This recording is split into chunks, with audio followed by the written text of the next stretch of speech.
మరి ఈరోజు health city చూడ్డానికి వచ్చాం. గతంలో కూడా ఏడాది కింద వచ్చాం ఇక్కడికి. అప్పటికి ఇప్పటికీ పెద్ద తేడా లేదు. నిజంగా బీఆర్ఎస్ అధికారంలో ఉంటే 2024 దసరాకు అన్ని వసతులతో పూర్తి స్థాయిలో సూపర్ స్పెషాలిటీ ఇనాగ్రేషన్ అయిపోయి ఉండేది. కానీ కాంగ్రెస్ వచ్చిన పుణ్యమాని హెల్త్ సిటీ పనులు అటకెక్కినాయి. రేవంత్ రెడ్డి గారి ధ్యాసంతా ఫ్యూచర్ సిటీ, కేసీఆర్ గారు ధ్యాసనేమో హెల్త్ సిటీ అయితే రేవంత్ రెడ్డిది ఫ్యూచర్ సిటీ. కేసీఆర్ గారు ఈ వరంగల్ జిల్లా ప్రజలకు, ఈ ఉత్తర తెలంగాణ ప్రజల ఆరోగ్యాన్ని కాపాడాలి, ఈ ప్రజల ప్రాణాలు కాపాడాలి అని పేదల కోసం కేసీఆర్ గారు హెల్త్ సిటీని నిర్మిస్తే రేవంత్ రెడ్డి ఏమో రియల్ ఎస్టేట్ ఏజెంట్ల కోసం, కాంట్రాక్టర్ల కోసం ఫ్యూచర్ సిటీ మీద శ్రద్ధ చూపిస్తా ఉన్నాడు.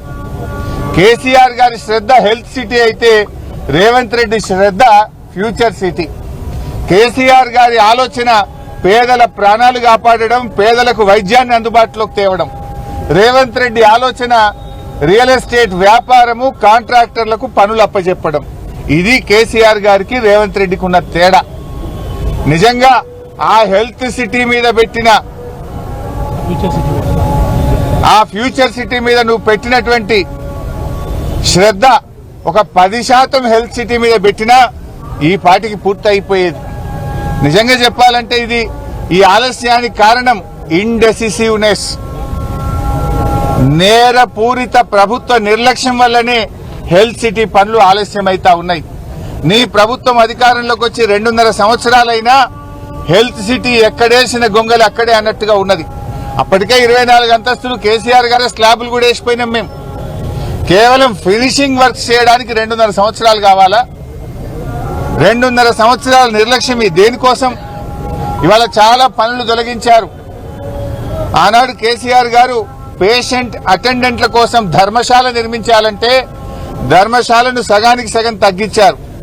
క్యాంటీన్లు తీసేశారు, ఎలివేషన్ వర్క్స్ తగ్గించారు, రోడ్ నెట్వర్క్ ను తగ్గించారు, అనేక ఎక్విప్మెంట్ ను కూడా ఆసుపత్రిలో తగ్గించే ప్రయత్నం చేస్తా ఉన్నారు. నేను అడుగుతున్నా, ఎందుకు? మనం ప్రజల కోసం పనిచేయాలి కానీ కేసీఆర్ గారికి పేరు వస్తుంది, ఈ హాస్పిటల్ కేసీఆర్ గారు కట్టిండ్రు అని దీని మీద నిర్లక్ష్యం చేయడం నీకు తగదు రేవంత్ రెడ్డి. ప్రజల కోసం ప్రభుత్వాలు పనిచేయాలి తప్ప కేసీఆర్ గారికి పేరు వస్తుందనే పేరు మీద ఎందుకు నిర్లక్ష్యం? ఇప్పుడు మేము ఈ హాస్పిటల్ కు ప్రణాళికలు రూపొందించాం, బడ్జెట్ కూడా మేమే సమకూర్చిపోయినాం. దీనికి ఎన్ని నిధులు కావాలో నిధులను కూడా నాటి బీఆర్ఎస్ ప్రభుత్వం సమకూర్చింది. కేవలం మీ నేరపూరిత నిర్లక్ష్యం, మీరు డిజైన్లలో మార్పుల పేరిటనో కాస్ట్ కటింగ్ పేరిటనో నిర్ణయాలు వెలువర్చకపోవడం వల్ల 2.5 సంవత్సరాలుగా హాస్పిటల్ ప్రారంభోత్సవానికి నోచుకోవడం లేదు. దీనికి కూడా డెడ్ లైన్ పెట్టిండ్రు. 2 జూన్కు ఈ ఆసుపత్రిని ప్రారంభిస్తామన్నారు. 2 జూన్కు ఈ ఆసుపత్రి ప్రారంభించాలంటే ఇది 2000 పడకల ఆసుపత్రి.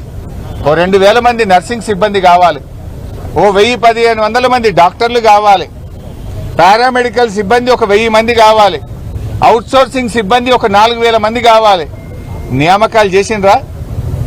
రిక్రూట్మెంట్ కు కేబినెట్ అనుమతి ఇచ్చిందా? ఉద్యోగాలకు నోటిఫికేషన్ ఇచ్చారా? ఉద్యోగాల నియామకాల ప్రక్రియ జరిగిందా? ఏం జరగకుండా జూన్ 2కి ఎట్లా ప్రారంభిస్తారు? తూతూ మంత్రంగా చేస్తారా? నేను ఎక్కడో పేపర్లో చదివాను, ఓపీ సేవలు ప్రారంభిస్తాం. ఇదేమన్నా సూపర్ స్పెషాలిటీ ఆసుపత్రి, బస్తీ దవాఖానా? ఆల్రెడీ వరంగల్లో మేము చాలా బస్తీ దవాఖాన్లు పెట్టాం.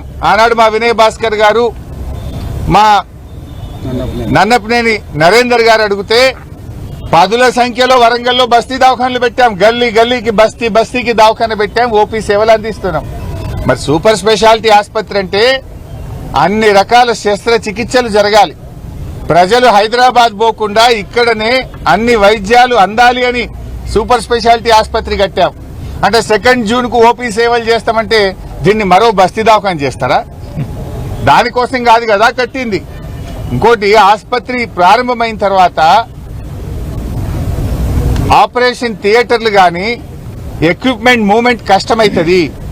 పూర్తి స్థాయిలో ఎక్విప్మెంట్ తెప్పించి వైద్య సిబ్బంది నియామకాల ప్రక్రియ పూర్తి చేసి వెంటనే ఆసుపత్రిని యుద్ధ ప్రాతిపదికన పేదలకు అందుబాటులోకి తేవాలని బీఆర్ఎస్ పార్టీ డిమాండ్ చేస్తుంది.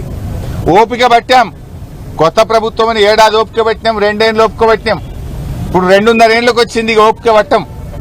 నిన్ను అడుగడుగున వెంట పడతాం, నిలదీస్తాం, అవసరమైతే ఇక్కడనే మీరు ఆలస్యం చేస్తే బీఆర్ఎస్ పార్టీ ఆధ్వర్యంలో నిరవధిక దీక్షకు మా బీఆర్ఎస్ పార్టీ దిగుతుంది, నీ మీద ఒత్తిడి పెంచుతుంది అని చెప్పి కూడా హెచ్చరిస్తా ఉన్నాం.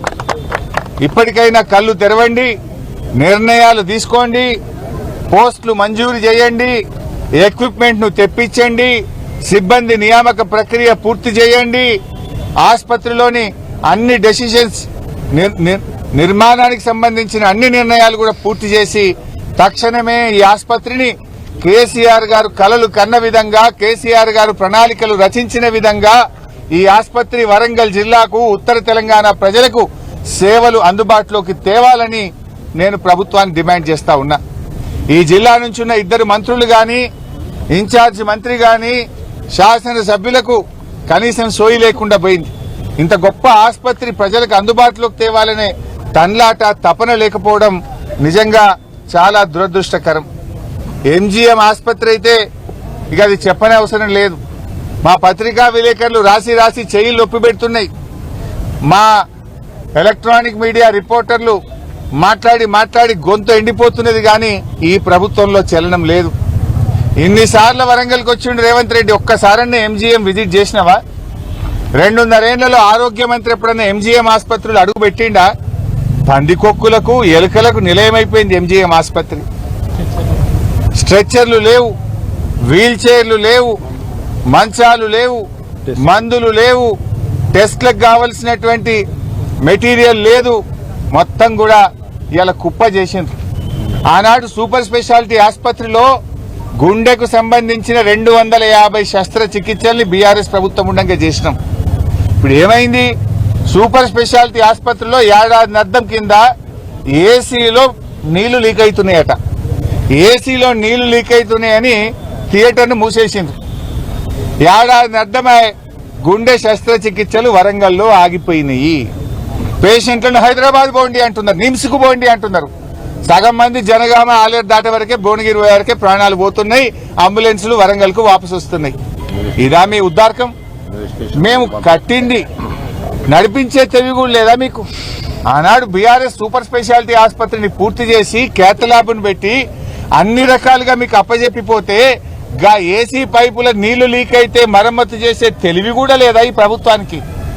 ఏసీ పైపుల నీళ్లు లీక్ అవుతున్నాయని ఆపరేషన్ థియేటర్లు మూతబెట్టారా? క్యాత్ ల్యాబ్ను మూసేస్తారా? గుండెకు సంబంధించిన శస్త్రచికిత్సలు నిలిపివేస్తారా? ఇదేం నిర్వాహకం అని చెప్పి ఈ రోజు నేను ప్రశ్నిస్తా ఉన్నా. అదేవిధంగా కరోనా సమయంలో మేమిక్కడ 3 ప్లాంట్లు పెట్టించాం. కరోనా సమయంలో మా నరేందర్ గారు, మా వినయన్న రిక్వెస్ట్ చేస్తే ఆనాడు నేనే ఇక్కడికి వచ్చి 3 PSA ప్లాంట్లు పెట్టాం. అంటే ఆక్సిజన్ జనరేషన్ ప్లాంట్లు. ఒక్కటి నడుస్తలేదు. ఇప్పుడు పోదామా ఎంజీఎం కు? 3 ఆక్సిజన్ జనరేషన్ ప్లాంట్లు మేము పెట్టి మీ ప్రభుత్వానికి అప్పచెప్తే 3కు 3 మూలకు పడ్డాయి. ఆక్సిజన్ జనరేషన్ ప్లాంట్లు పనిచేయడం లేదు, ఎక్స్రే మిషన్లు పనిచేయడం లేదు, క్యాత్ ల్యాబ్ పనిచేయడం లేదు. ఆయుష్ లో రాష్ట్రంలో ఎక్కడ ఆయుష్ దవాఖాన్లలో మందులు లేవు. ఇవాళ ఈ రకమైనటువంటి పరిస్థితి తెచ్చారు.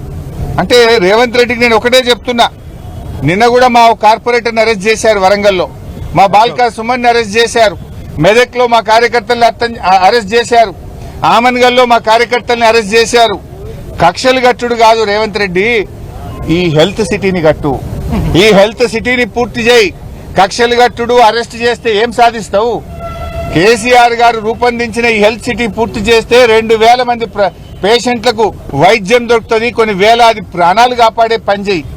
ఇంకా ఎన్ని రోజులు కక్షలు కడతావు? ఇంకా ఎన్ని రోజులు బీఆర్ఎస్ పార్టీ మీద పడేడుస్తావని చెప్పి నేను రేవంత్ రెడ్డి గారిని ఈరోజు ప్రశ్నించదలుచుకున్నా.